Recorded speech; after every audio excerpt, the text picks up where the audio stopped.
Hello students, आइए आज सुनते हैं निराला जी की कविता तोड़ती पत्थर।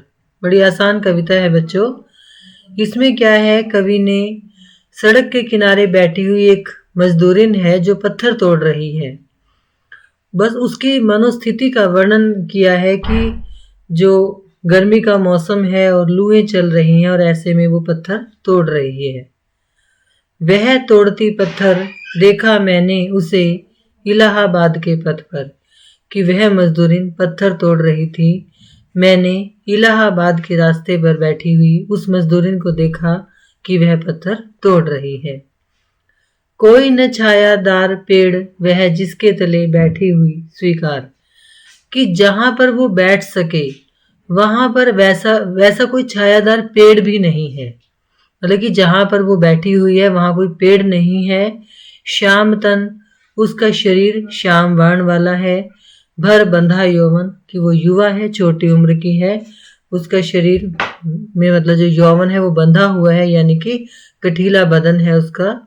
नवयुवती है वो, एक तरह से हम ये मान सकते हैं। नत नयन, उसके नेत्र झुके हुए हैं।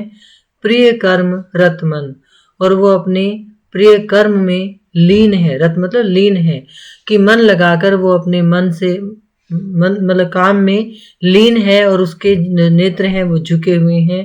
गुरु हथौड़ा हाथ, और उसके जो हाथ हैं वो उस हथौड़े को थामे हुए हैं।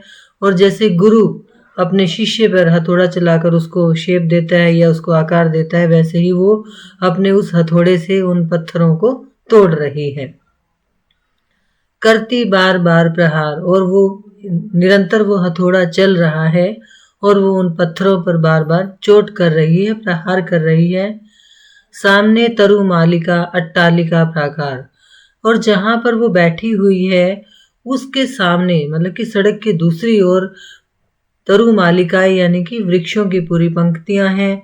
बड़े बड़े भवन और महल बने हुए हैं।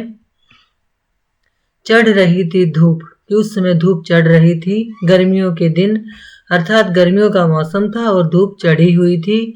दिवा का तमतमाता रूप, कि दिन का तमतमाता हुआ रूप दिखाई दे रहा था, यानी कि बिल्कुल दोपहर का समय था।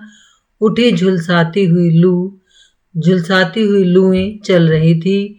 रुई जो जलती भू, ऐसा लग रहा था कि पृथ्वी रुई के समान जल रही है। गर्द चिनगी छा गई, और वहां पर थोड़ी थोड़ी धूल भी यानी कि आंधी की तरह कुछ हो रहा था, कि चारों ओर गर्द सी छा रही थी, यानी मिट्टी भी उड़ रही थी, धूल उड़ रही थी। प्राय हुई दोपहर, और दोपहर का मौसम था, वह दोपहर का समय था सॉरी। वह तोड़ती पत्थर, और वह मजदूरिन पत्थर तोड़ रही है। यानी कि गर्मियों के मौसम में दोपहर के समय में जब चारों ओर धूप छाई हुई है और धूल भरी आंधी भी उड़ रही है, ऐसे में भी वो मजदूरिन पत्थर तोड़ने को मजबूर है। देखते देखा मुझे तो एक बार उस भवन की ओर देखा छिन्न तार, कि जब उसने ये देखा कि मैं उसकी ओर देख रहा हूं, यानी कि एक तरह से जब उसने नोटिस किया कि कवि उसको ध्यान से देख रहा है, तो उसने एक बार उस भवन की ओर देखा, उस महल की ओर, उस घर की ओर देखा जो वो बन रहा था। छिन्न तार, और ऐसा लगा कि उसके मन के तार छिन्न भिन्न हो गए।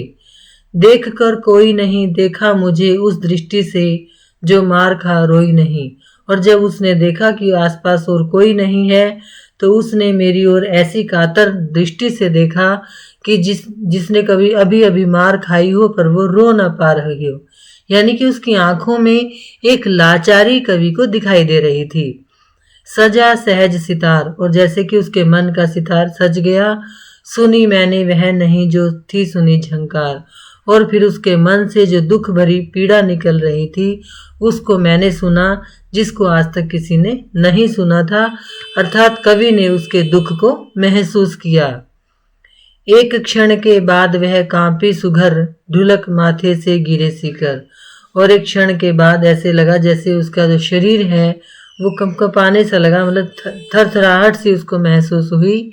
ढुलक माथे से गिरे सीकर, और उसके माथे से पसीने की जो बूंदें थी, सीकर मतलब पसीने की बूंदें ढुलक कर गिर गई। लीन होते कर्म में फिर ज्यों कहा मैं तोड़ती पत्थर, और फिर से वो अपने काम में लीन हो गई और जैसे वो कह रही हो कि मैं पत्थर तोड़ रही हूं, कि पत्थर तोड़ना ही उसका भाग्य है, उसका जीवन है। तो ये थी कविता वह तोड़ती पत्थर। Thank you.